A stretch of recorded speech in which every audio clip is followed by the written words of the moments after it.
Hello, everybody. Oh, well, my followers, friends, and those who have joined that don't know me. Welcome back to my channel. And this is Bojana Pradanovic. Welcome back to my channel, Just Bunny Productive.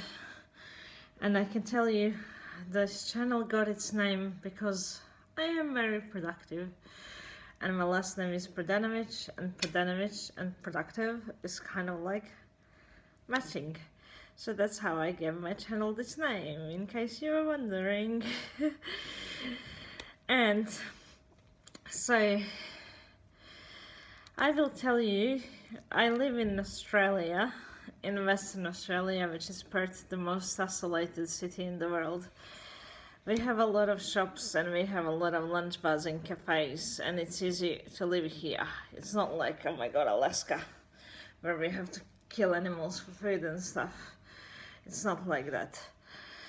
But I have done an outback tour with my mum last year in February, which was not a good idea to go to South Australia, Adelaide, outback in February because it was very hot. I have a medical condition where my feet swell a lot in heat, so it was a bit of a struggle to walk around. But if I did this tour again, I would definitely do it in April or sometime later in the year, because yeah, in the summer it's too much and I had to drink so much water and I was so sweaty and I felt like showering all the time, and it just wasn't the nicest experience that I could ask for. But I have gained a lot out of it, and I have been on a bus that drives through the middle of nowhere. And I have found out about a town which I'm going to tell you. This video is about a ghost town in South Australia, which is near the border of West Australia. It's called the Cooktown. The Cooktown. And back in the history, it used to have 200 residents, which is still small, but it's okay for a country town to have 200 residents. But now it has 4 locals and 300 flies.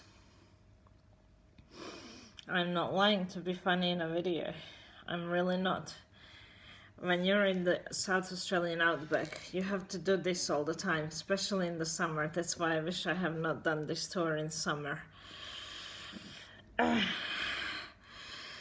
I would have enjoyed myself more in April around my birthday, because Princess got to have a nice birthday. But anyway, finding out we haven't not visited this town because it's a total ghost town, but I totally wish I went there, and I have done a lot of research on it. It is the only stop between South Australia and Western Australia. It is on the border, but closer towards Port Augusta in South Australia. And people, locals, if you want to call people locals, you gotta give them respect. I mean, they're living in a small town like that and they're still surviving. I don't know what they're doing with their time, but anyway, I'll find out one day, but maybe it's not my business either. These people in this ghost town, they're calling it a ghost town because it's the only town that has more flies than residents, and it has only 4 residents. 11 houses, holding cells from the history, and 4 residents. Do you want to be the 5th in this town? Why don't you post a comment below and tell me, do you want to live in a town as a 5th resident and be the 5th local in the Cooktown? Tell me below and tell me what you would do in this town if you lived there.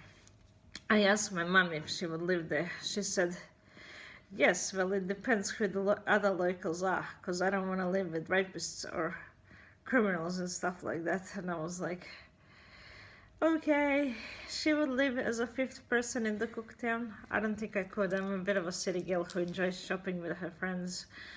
I like going to the movies. I like going bowling. I like just walking in the city. I think if I lived in the Cooktown for 6 months, I would experience manic depression. Not funny, but I think I would. I'm so dependent on the bloody city. But it's done me good living here.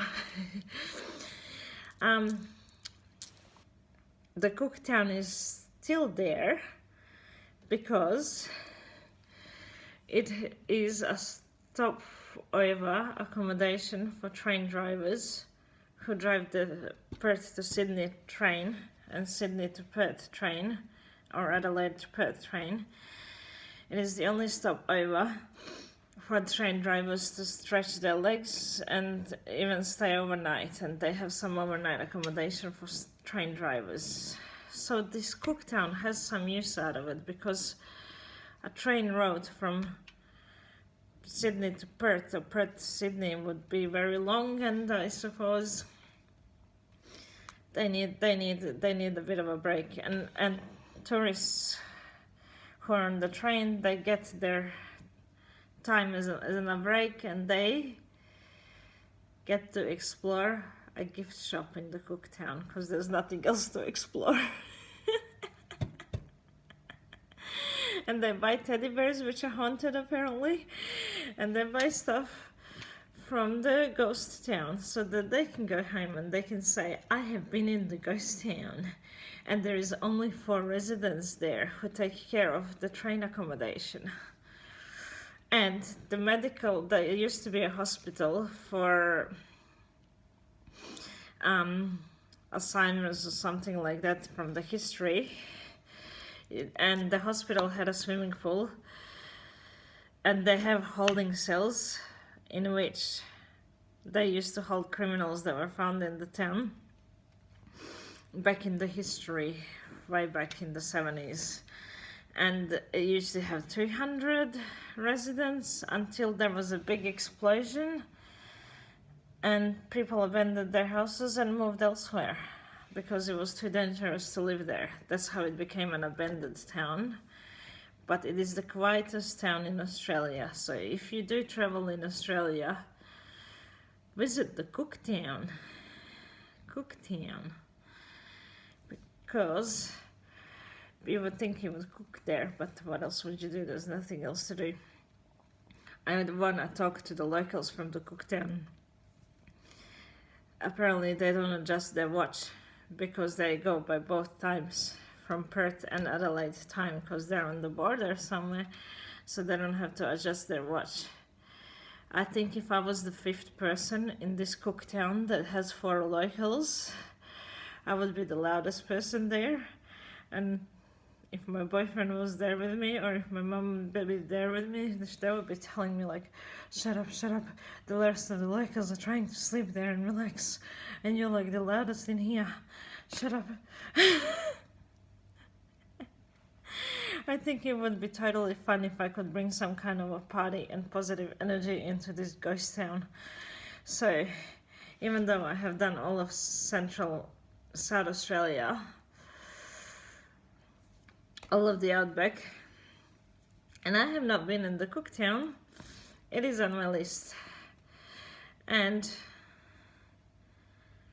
if you want to live in a place that there is 4 locals, comment below, because I want to know why you want to live there. I think I would be arguing with the flights out of boredom. But one thing that I think I could do in the Cooktown is bring if I have a badminton mat and just play badminton out on the street, because who's going to run me over? Nobody. I mean, you can even play badminton naked because there's only 4 locals. What are they going to do about it? Hold you in one of their seals. Anyway, this is my ghost town story, and look it up on Google, Cooktown, South Australia, and you will find some interesting information. And I hope that you have enjoyed this story, and I will see you later at my next video, maybe sometime soon. I've got a lot of stories this week. And don't forget to subscribe to the channel and click like on my video. I hope that you have enjoyed my video. Ciao Bella, bye for now.